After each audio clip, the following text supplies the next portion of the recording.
There's something you mentioned about karma and samsara. Samskara. You know, samskaras are impressions that you get in life.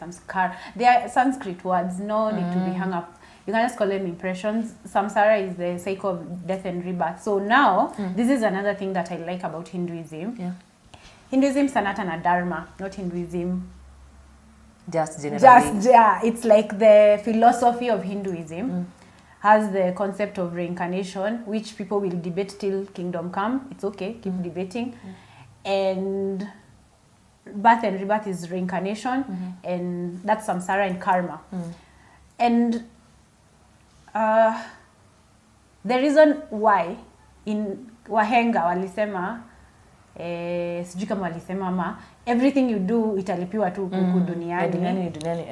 Utalipiwa tu huku duniani meant that if I do something to you right now, people do this a lot. You do something and you think you'll escape, especially if you die. So if nothing happens to you and you die, you think you escape.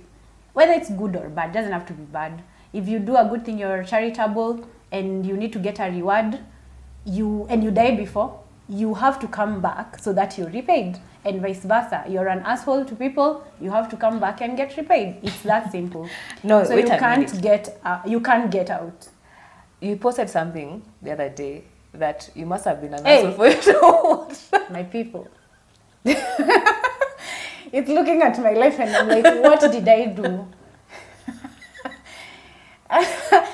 This is another day. This is another whole show. No, by that time I was joking. But it's something that has been on my mind every time I look at my life. So the philosophy states that everything we are going through is our karma. So simply physics.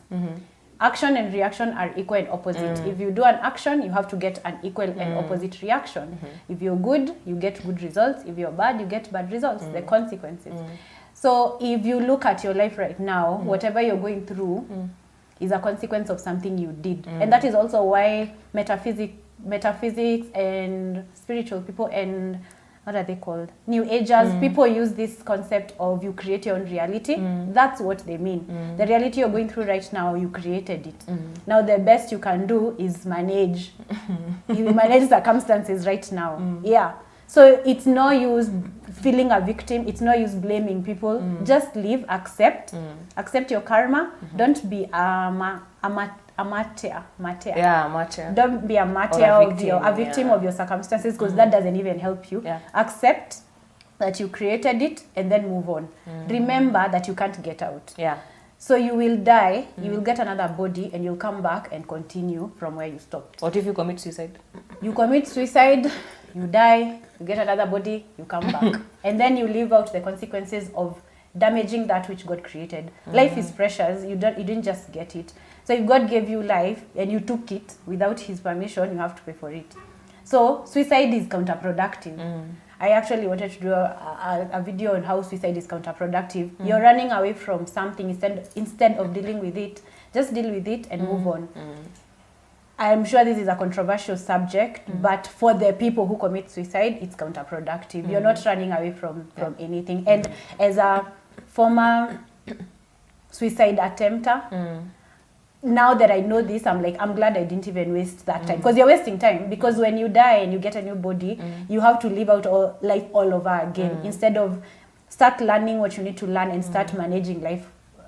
Use this opportunity to manage your life and create a better life in the future.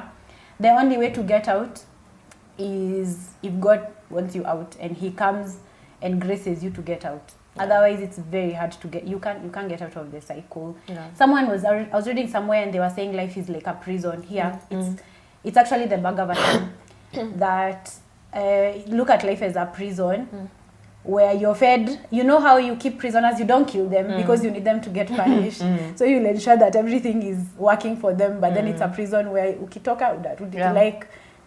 That's what samsara and karma is. They're intertwined. So you can't understand reincarnation without understanding karma, and you can't understand karma without understanding reincarnation. Yeah, actually Hinduism helped me with my suicidal thoughts. I've attempted suicide I think 3 times.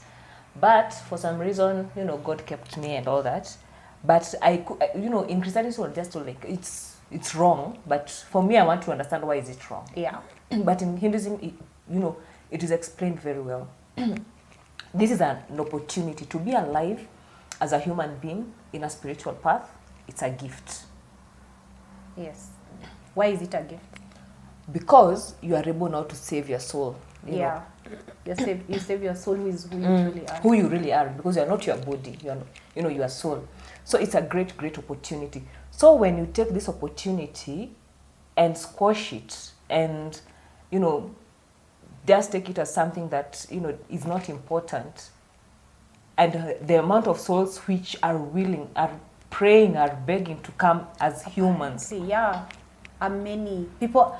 There's a line, there's a queue of people wanting to come to earth. That's the worst disrespect you can do to God. Yeah.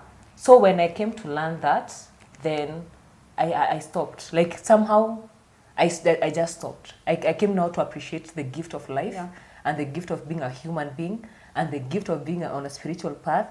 And I cream on the whole thing, having a guru. Yeah, that's his work, by the way. When you become his devotee, the other thing we were told during initiation was his work, I said, is to get us out of this. So to deliver us to God is to go back to God, to source. His work is hiyo ndo kazi yake, alikuja huku kututoa. So he keeps giving us all these tools to help us dig and get our true selves. Then he'll take those souls and take them back to God. Yeah. That's his work. So that's one thing I really appreciate Hinduism for, because I was still adamant. I kept asking God, like, why are you keeping me here? So just like, I'm going just through so much pain and suffering. Like, why? Yeah. Yeah. And so we respect people's pain. Yeah. But there's a better way to deal with it. Yeah. And the pain stops, because the things that I wanted to kill myself for. Yeah. I know. Thinking about it now. Can you remember? I can't even remember, and I've gone through worse things. Yeah. So it wasn't worth dying. It wasn't worth dying for. Yeah. At this moment, thinking about it. Yeah. At this moment, it may feel like it is so intense, and like that is the only way out. But I can assure you, it's not. It stops. The pain stops, because I know for me, the reason why I wanted to do it was because I wanted the pain to stop. Yeah. But the pain stops, and then you learn, and then you move on, and then you forget. Because I don't remember some of the second, I don't remember exactly where I wanted maybe to commit suicide, like the first time. Me, I was probably in pain because I don't know what my parents did. A kid, stupid. Oh my God. Oh wow.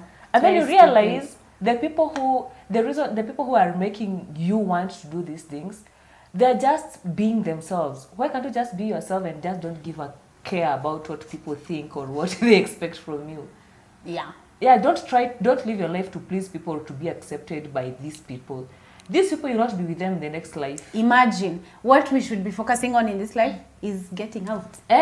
Work on getting out, because we want to run away from pain. Even the Gita says that, get out, work, finish, use this opportunity as a human, get your soul, redeem yourself, use the opportunity to have someone who can help you, because you can't work yourself out. Okay, you can. Now I'm going into whatever. So what I want to say is that use this opportunity and the time that you have, which is very short, to work your way out of this samsara. Yeah. And secondly, you are not a victim. Whatever you are going through, most probably it is part of your karma.